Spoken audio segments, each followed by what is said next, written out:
everybody, welcome back to Making Stuff with Mrs. Baroody. I'm Mrs. Baroody. Today we're going to be working on a project that has to do with both art and ELA, okay? And I know that scares people, like, oh, I might not be a good writer, or I don't do very good in ELA. That's okay. We're going to be pulling in some poetry skills, and our poems don't have to rhyme. They're free verse. They don't even have to make a whole lot of sense. They can be a little goofy and surreal, okay? The materials that you're going to need for this project are a pencil, probably something black like a Sharpie. That's my favorite one, but if all you have is a different kind of marker, that's fine. And then colors. You could use watercolors, oil pastels, chalk, food coloring, whatever you have in your house. The other thing you're going to need, if you're a current student of mine, attached to the assignment is a printout. So if you have a printer at home or have access to a printer, you can print this out and use it. If you don't, then you're just going to find some books. Now, these are old books that I had laying around. I might have a couple copies of them. Some of them I'd never heard of. I got at the Salvation Army. And we are going to be doing blackout poetry. So that means we're going to black out some of the words on a page and create a poem from it. And then also a design or an illustration to go with it. And I know some of us who love to read, and I love to read. I wish I could show you the library I have at my house. We're not destroying books. I don't want you to think about it that way. Like we have a perfectly good book and we're going to rip pages out of it and destroy it. No, these are old books. Maybe they're already missing some pages. Maybe you accidentally spilled coffee on it. It's happened to me a few times. And now it doesn't really stay together. It's not a great book, but it has some usable pages in it. So for your project, what you're going to be doing is kind of randomly picking a page. So I turned to page 109. Not really a lot going on there. I'll turn it again. Ooh, not having good luck. I'm going to cheat a little bit. There we go. Okay, so I have a paper with lots of text on it. I'm going to rip this paper out, and then I'm going to look for some words to start my poem, okay? So I'm going to switch to a different view so you guys can kind of see a little bit better what I'm talking about. Again, don't panic if you're not good at ELA. Please don't worry about it. This is very freeform, very surreal, very loosey-goosey, very ish. All right, let's get started. Okie dokes, my creative friends. Again, supplies that you're going to need. I'm going to use a pencil, an eraser, and I'm going to use a Sharpie marker. But again, as long as it's dark, preferably black, you can use whatever materials you got going on, okay? I'm an art teacher and I'm an artist, so I have so many things in my house to choose from. But if all you got is a pencil and a marker, you can do it. I'm also going to be using some other colored markers to show you how you could add some color and things to your poem. Ooh, I just hit the camera. Ruh-roh. Sorry about that little seasick moment. So again, I'm going to use some books that I have, right? Let's say you don't have access to a printer, or maybe you're not one of my current students. You don't have access to an old book, and please, for the love of toast, don't just go to your bookshelf and take a book off. You're going to be really sad if you ruin a favorite book, and your parents or grandparents or brothers and sisters might be kind of upset at you, okay? So I'd recommend thrift stores like the Salvation Army, yard sales. If you're living somewhere where the weather's nice and they're still doing those things, pick up a book for 50 cents, okay? But if you don't have a book, and you don't have access to a printer, you could use newspaper. You could use a magazine. Might not be as easy to add color, but you can maybe do it. All you need is a nice descriptive printed thing, okay? Books are your best bet, but if you don't have them, those are some other options. So I'm gonna start with my book. Sorry, Mr. Lewis. I'm gonna go back to my page 129. That's when I turned to at the beginning, and I don't wanna be a cheater pants. Okay, so now I have my page. This is how I rip it out. And books are bound pretty much the same, so you shouldn't have too much trouble, especially if it's a papered back. So I know I do the thing that we're not supposed to do to books, and I'm gonna bend it open really, really well like this.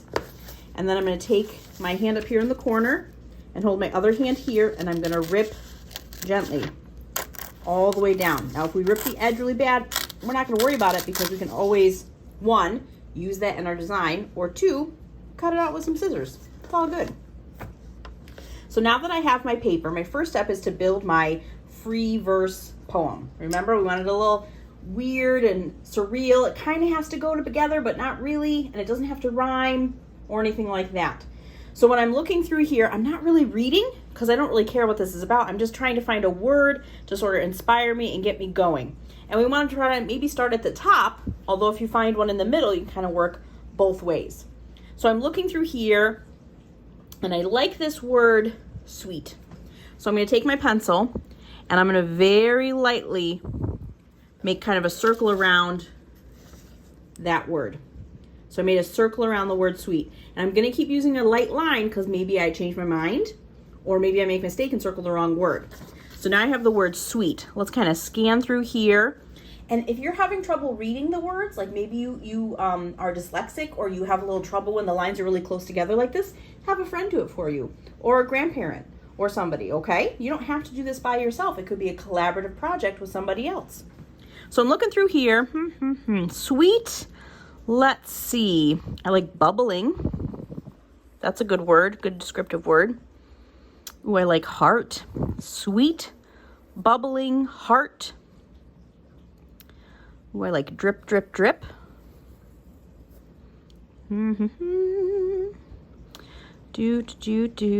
Let's see. I like tree. Can I fit tree into this? We have sweet, bubbling, heart, drip, drip, drip. Ooh, I like dark green. Let's do that instead. Dark green. Let's see. Snow. Slush isn't really a good word. Ooh, I like muddy. Let's see. Should we use cruel? Do we want our poem to end with cruel? Let's do muddy. And let's do cruel. See where that gets us. Okay, so now I'm going to read my poem aloud. Maybe I'll read it to somebody else to see what they think. You can always write it down or type it up to kind of see it better too.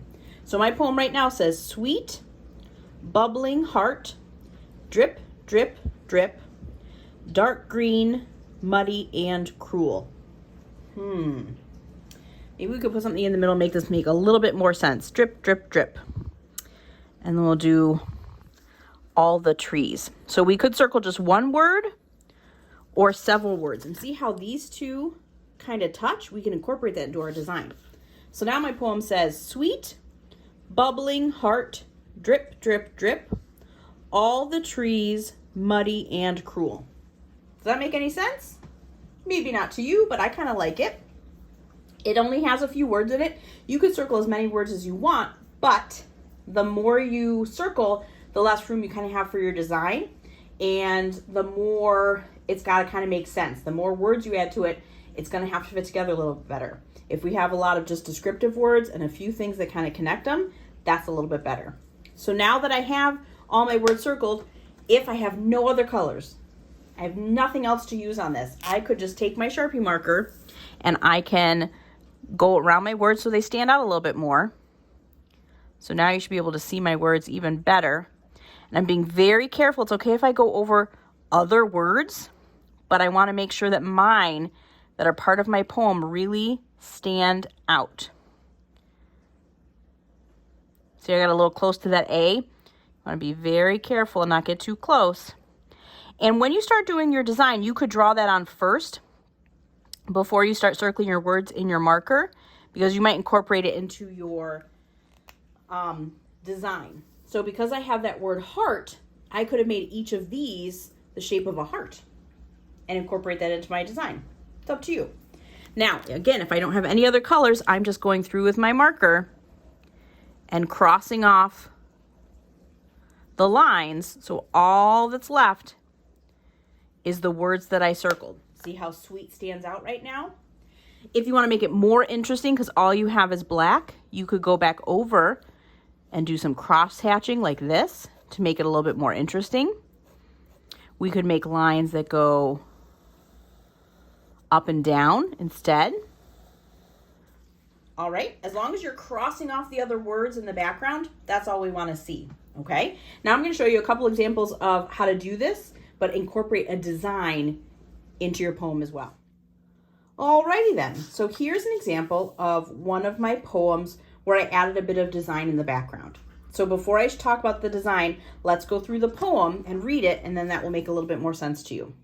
So my poem: the wind walked alone, unheeding the words out in the darkness. Eyes gleamed blue and dark, old and forgotten. The dark, forgotten, driven out, crashing into nothing. So, still a little surreal, a little weird. And I focused on that word, the wind. That was my basis for not only my poem, but my design. So if I pull this a little bit closer so you can see, I made all these kind of swirls in the background, which reminds me of wind. I did it with dark blue and light blue Sharpie. And then I just took a pencil with a really soft lead on it, so it would leave a lot behind. And I sort of colored over everything that wasn't the words. I hadn't planned on doing that. All I planned on doing was adding those blue swirls. But when I was done, my words still really didn't stand out. It was hard to read my poem. So I went through and covered it up with that darker color. And now I can read my words really, really well.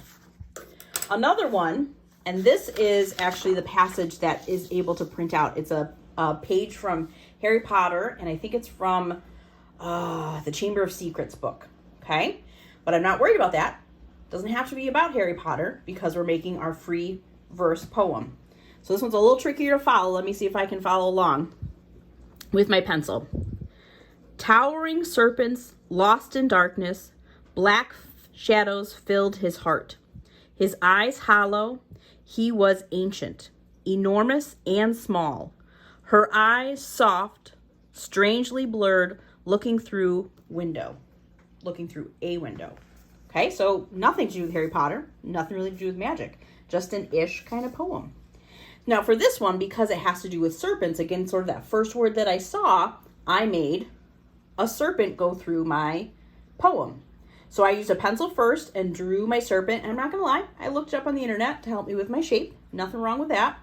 And then just like the other ones, my words were sort of getting lost a little bit. So I also went through my pencil and kind of filled it in. But that also goes with our darkness and our shadows and our strangely blurred. So my picture, my design has to sort of enhance the poem.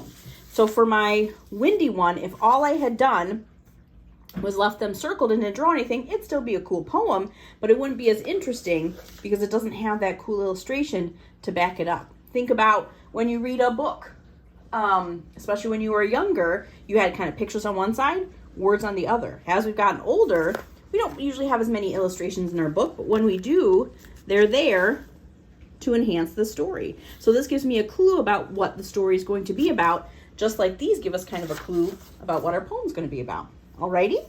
So if you're a current student, remember, I have to see this. I can't give you credit if I don't see it. I know you're awesome, but I gotta prove that you're awesome.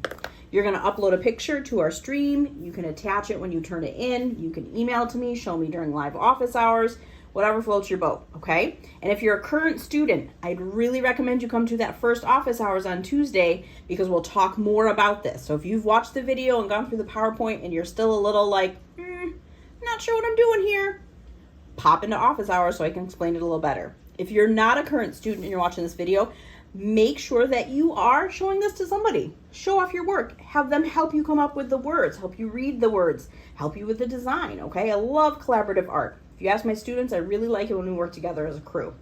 So remember to be safe, to be kind, and to be creative with art and ELA. And I'll see you guys next time. Bye, guys.